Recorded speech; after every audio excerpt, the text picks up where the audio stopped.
नाज़रीन अवामी न्यूज़ में ख़बरनि जो सिलसिलो जारी है। नुक़्ते से तव्हांखे भिटशा खां ख़बर ॾींदा हलूं त दरगाह भिटाई जे सज्जादा नशीन सैयद वक़ार हुसैन शाह लतीफ़ी ऐं शाह लतीफ़ फाउंडेशन तरफ़ां 14 अगस्त में कश्मीर सां इज़हार यकजहती जे लाइ दरगाह भिटाई ते हिकु प्रोग्राम मुनक़द कयो वियो। हिन हवाले खां वधीक तफ़सील ॾिसूं था मोहम्मद जुम्मन जी रिपोर्ट में।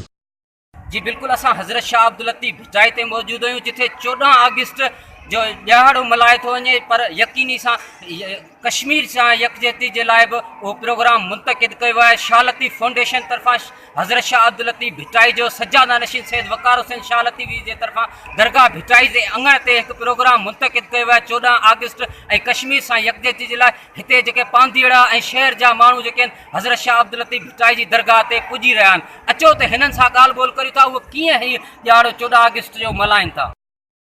उन मुल्क की मजबूती जे लाइ, उन मुल्क खे कामयाबु करण जे लाइ, ख़ुशहाल करण जे लाइ, असांजे ॿारनि जो मुस्तक़बिल बहितर करण जे लाइ, असांजी नियाणियुनि खे तालीम ॾियारे उन्हनि खे मुल्क जी अॻुवाणी में, मुल्क जी ख़ुशहाली में पंहिंजो हिसो शामिलु करण जे लाइ अॼु अहद था कयूं, अॼु वाइदो था कयूं भिटाई जी दरगाह ते।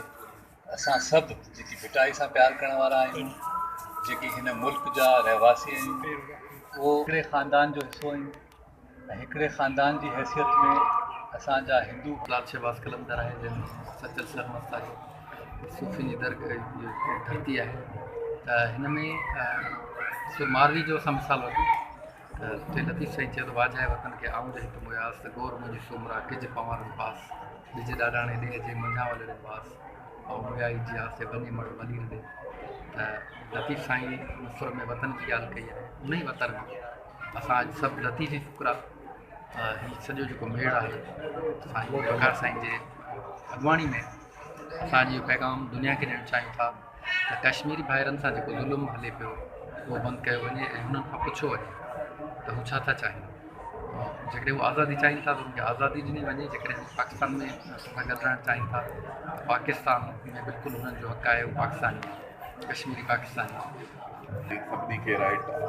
असांजा कश्मीरी भाइर मुस्लमान ज़ुल्म थिए पियो ऐं कंहिं वक़्त खां वठी हुननि सां जेको हिंदुस्तान जी हुकूमत हुननि सां ज़ुल्म करे पई, हुननि जी इज़तुनि सां, हुननि जे माल असबाब सां, माना हर तरीक़े सां हुननि सां जेको ज़ुल्म थी रहियो आहे असीं हुनजी मज़म्मत कयूं था। ऐं कश्मीरनि सां यकजहती जे तौर ते असां साईं गांधी नशीन साईं वक़ार साईं जो क़ाबिल एतिराम ऐं असांजा जेके दरगाह जा फ़क़ीर आहिनि इहे असीं इज़हार यकजहती जे तौर ते 14 अगस्त जे कश्मीरी जेके असांजा भाइर आहिनि उन्हनि सां गॾु आहियूं ऐं उन्हनि जे लाइ दरगाह शरीफ़ ते दुआ कयूं था त मुर्शिद लतीफ़ करे त उन्हनि जे आज़ादी हासिलु थिए ऐं उन्हनि जी जान माल जो तहफ़ुज़ ॾिनो वञे ऐं हुननि जो जेको असली राइट आहे, कहिड़ो बि मज़हब कहिड़ो बि सिस्टम असांखे ईअं कोन थो चवे त असां कंहिं माण्हूअ सां ज़ुल्म कयूं, जंहिंमें हिंदू हुजे, मुस्लिम हुजे, सिख हुजे, बुद्धिस्ट हुजे, ईसाई हुजे, हुनखे इहो राइट कोन्हे कंहिं सां ज़ुल्म जो। असांखे मुस्लिम जो हुकुम ई कोन्हे, छो त सभु आहे इंसान ज़ात जेका आहे उहा उन में हिंदू, मुस्लिम, सिख, बुद्धिस्ट, क्रिश्चन सभु जेके बि आहिनि उहे इंसान ज़ात आहिनि। भिटाई ते सज्जादा नशीन सैयद वक़ार हुसैन शाह जी तरफ़ां एक प्रोग्राम मुनक़िद कयो 14 अगस्त जे हवाले सां, जंहिंमें तक़रीबन फ़ुक़रा जमात शहरनि वॾनि शिरकत कई। हीउ प्रोग्राम इज़हार यौम यकजहती कश्मीर जे हवाले सां थियो ऐं पाकिस्तानी झंडो बि फड़कायो वियो, जंहिंमें जेके बि असां या जेके बि फ़ुक़रा जमात हुया, शहरीन हुया, उनमें वॾी शिरकत में शिरकत कई। ऐं असां इहो ई पैगाम ॾियणु चाहियूं था जेके बि आहिनि पंहिंजा पाकिस्तानी उन्हनि खे त बराए महिरबानी हीउ ॾियारो ख़ुसूसन 14 अगस्त ख़ुशूस ते मल्हायो वञे ऐं असां अॼु पुरज़ोर जेको असां मुतालबो कयूं था अक़वाम मुतहदा खां त जेको अॼु जो ॾियारो जेको आहे असां कश्मीर जे हवाले सां मल्हायूं पिया त बराए महिरबानी कश्मीरनि खे आख़िर ख़ुदा ॾियूं ऐं उनखे इज़हार जी आज़ादी ॾियूं।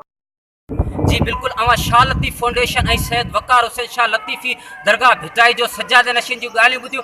हुननि जो चवणु आहे त हज़रत शाह अब्दुल लतीफ़ भिटाई जी जेका दरगाह आहे उहो अमन जी पैगाम ॾिए थी। असां जेके आहे त कश्मीर सां यकजहती आहियूं ऐं कश्मीर लाइ दुआ गो आहियूं। हज़रत शाह अब्दुल लतीफ़ भिटाई ते असां दुआ बि घुरी आहे कश्मीरी भाइरनि लाइ, उन्हनि खे बि आज़ादी नसीबु थींदी, कैमरामैन अख्तियार उदासी सां गॾु मोहम्मद जुमन चवाण, अवामी न्यूज़ भिटशा। वधीक ख़बरनि ऐं तफ़सील लाइ विज़िट कयो अवामी news Facebook page, YouTube page ऐं अवामी न्यूज़ वेबसाइट।